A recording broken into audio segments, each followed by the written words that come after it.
பிரியமான தேவனுடைய பிள்ளைகளே, கீ ஆஃப் ஹெவன் சேனலுக்கு உங்களை அன்புடன் வரவேற்கிறேன். பிரியமானவர்களே, சற்று நேரம் தியானிப்பதற்காக எசாயா நூலிலிருந்து அதிகாரம் 41 இறை வார்த்தைகள் 13 20 வரையும் மற்றும் மத்தேயு எழுதிய தூய நற்செய்தியிலிருந்து அதிகாரம் 11 இறை வார்த்தைகள் 11 15 வரையும் நான் வாசித்த போது எனக்கு தென்பட்ட தலைப்பு 2. முதலாவதாக இஸ்ரவேலின் மீட்பர், இறை வாக்கினரின் வாக்கு தத்தங்கள். இரண்டாவதாக இறை வாக்கினரின் பணி, மீட்பு மற்றும் ஆண்டவர் வருகைக்காக முன்னறிவித்தல்.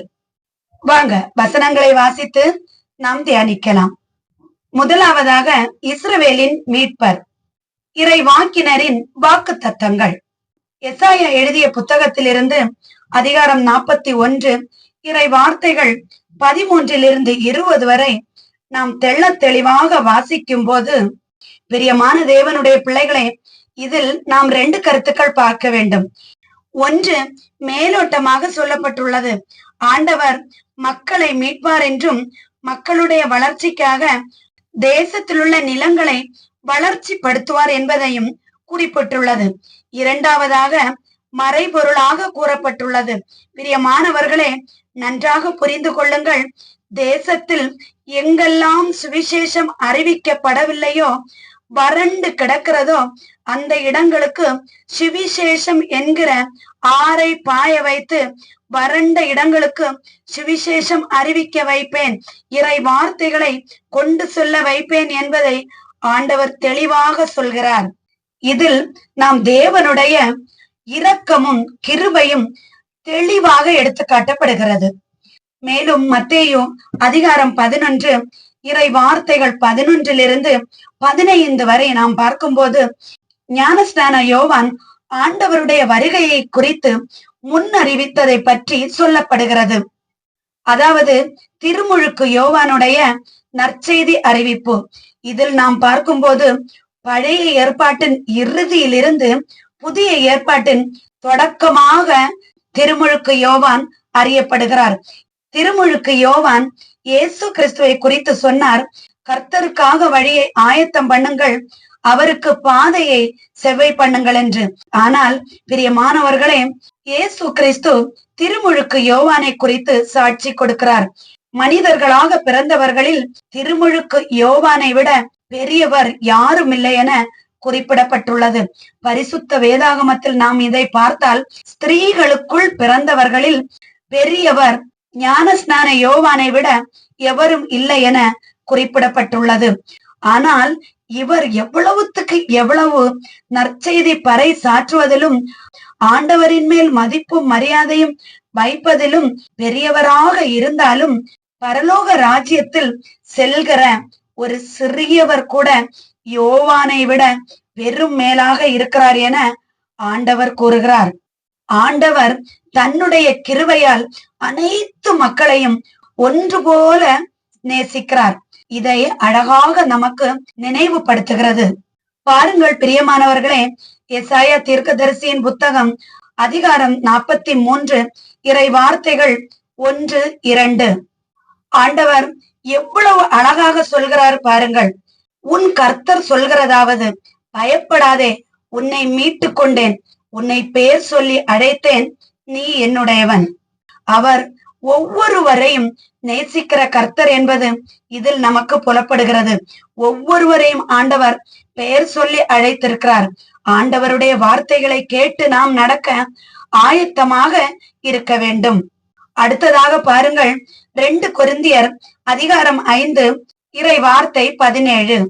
பிரியமானவர்களே, இந்த இறை வார்த்தையை வாசித்து பாருங்கள். கிறிஸ்துவுக்குள் ஒருவன் இருந்தால் கூட அவன் புதிய சிருஷ்டியாய் இருக்கிறான், பழையவைகள் அனைத்தும் ஒழிந்து போகும்.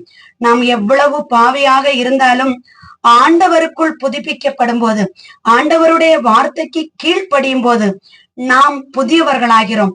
பழையவை அனைத்தும் நம்மை விட்டு மறைந்து போகும் என்பதை தெள்ள தெளிவாக நம்முடைய வேதாகமத்தில் நமக்காக எழுதப்பட்டிருக்கிறது. பிரியமானவர்களே, இறை வாக்கினர்களுடைய செய்திகளும் இயேசுவின் புகழும் நமக்கு நம்பிக்கை தருவதாக இருக்கும். பிரியமானவர்களே, தேவன் நம்மை மாறாத நித்திய வாழ்வுக்கு அழைத்து செல்வார். இரண்டாவதாக நாம் பார்க்க போவது இறை வாக்கினரின் பணி, மீட்பு மற்றும் இயேசுவின் வருகைக்கான முன்னறிவித்தல்.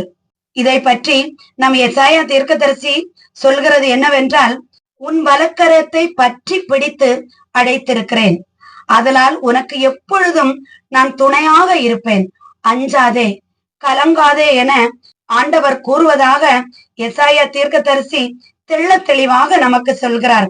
இதிலிருந்து ஆண்டவர் சிருஷ்டிக்கும் தேவன், அவர் ஒவ்வொருவரையும் பரிசுத்தமாக அவருடைய பரிசுத்தத்தை தந்து கிருபையாய் மீட்டுக் கொள்கிறார் என்பதை நமக்கு வெளிப்படுத்துகிறது. பிரியமானவர்களே, இதே இறை வசனங்களை நாம் மத்தேயு எழுதிய தூய நற்செய்தியில் பார்க்கும்போது ஆண்டவராகிய இயேசு கிறிஸ்து சொல்கிறார், திருமுழுக்கு யோவானின் காலம் முதல் இந்த நாள் வரைக்கும் விண்ணரசு வன்மையாக தாக்கப்படுகிறது. அதாவது பரலோக ராஜ்யத்தின் வளர்ச்சி பலவந்தப்படுத்தப்படுகிறது. பரலோக ராஜ்யத்தின் வளர்ச்சி பலவந்தப்படுத்தப்படுகிறது என்றால் சாத்தான், உலகம் மற்றும் பல துரோகிகள் அதை தடுக்க முயற்சிக்கிறார்கள். அந்த பரலோக ராஜ்யத்தின் வளர்ச்சியை அடைய கூட மக்கள் ஆர்வமாக பாடுபட வேண்டும். பரலோக ராஜ்யம் எந்த சோம்பேறிகளுக்கோ இந்த நற்செய்தி அறிவிப்பை நாம் செய்தால் இது நமக்கு கிடைக்கும் என எதிர்பார்த்து செய்கிறவர்களுக்கோ பரலோக ராஜ்யம் கிடைப்பதில்லை.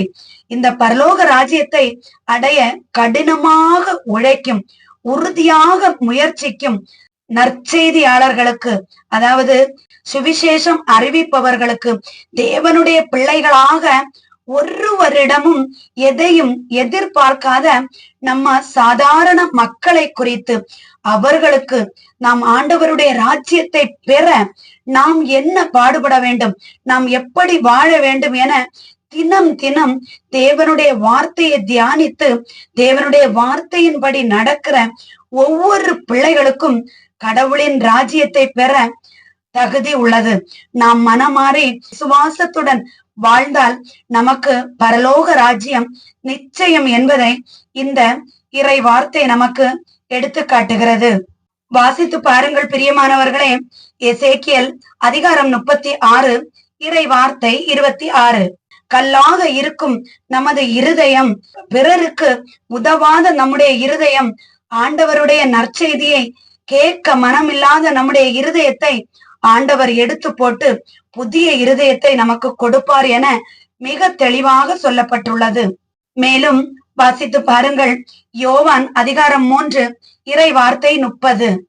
அவர் பெருகவும் நான் சிறுகவும் வேண்டும். பிரியமானவர்களே, எப்பொழுதும் நாம் சிறுகியே இருக்க வேண்டும்.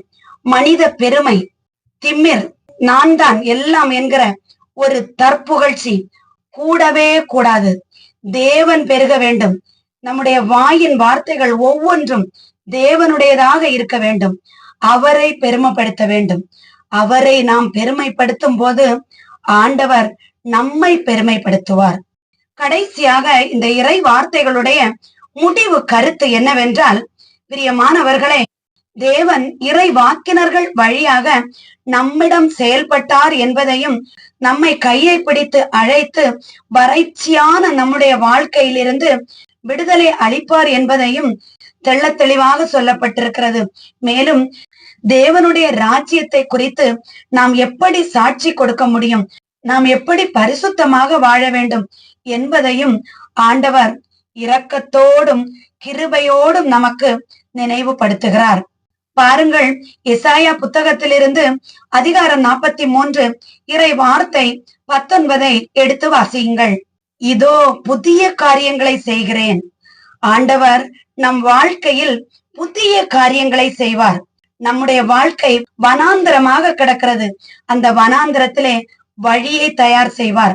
அவாந்திர வெளியாக இருக்கிற நம்மளுடைய வாழ்க்கையை ஆண்டவர் சிறப்பாக ஒரு நீரூற்றை போல, ஒரு ஆறை போல நம்மை செயல்படுத்துவார் என்பதே இந்த வார்த்தையின் கருத்து ஆகும். மேலும் எபேசியர் 6ஆம் அதிகாரம் வசனங்கள் 19, 20 பாருங்கள். சுவிசேஷம் அறிவிக்கும் போது தைரியமாக சுவிசேஷத்தை அறிவிக்க நம்முடைய வாயை திறந்து ஆண்டவருடைய சுவிசேஷத்தின் ரகசியத்தை அறிவிப்பதற்காக ஆண்டவரிடம் விண்ணப்பம் பண்ண சொல்லப்பட்டிருக்கிறது.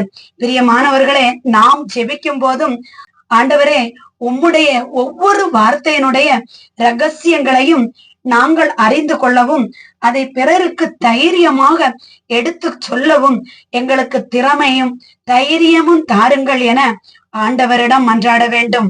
பிரியமானவர்களே, தினமும் நாம் சொல்வது விழித்திருந்து ஜெபியுங்கள், ஸ்தோத்திர பலிகளை சொல்லி தேவனுக்கு மகிமையை செலுத்துங்கள், கர்த்தருக்குள் மகிழ்ச்சியாயிருங்கள், கிறிஸ்தவர்களாக வாழ்வதை விட்டு கிறிஸ்துவுக்குள் வாழ்வோம். இந்த ஒவ்வொரு வார்த்தைகளின் வாயிலாக நம் ஆண்டவர் நம் அனைவரையும் ரட்சித்து காத்து வழி நடத்துவாராக. ஆமேன். என்றும் அன்புடன் லைலா ஜேசுபாலன்.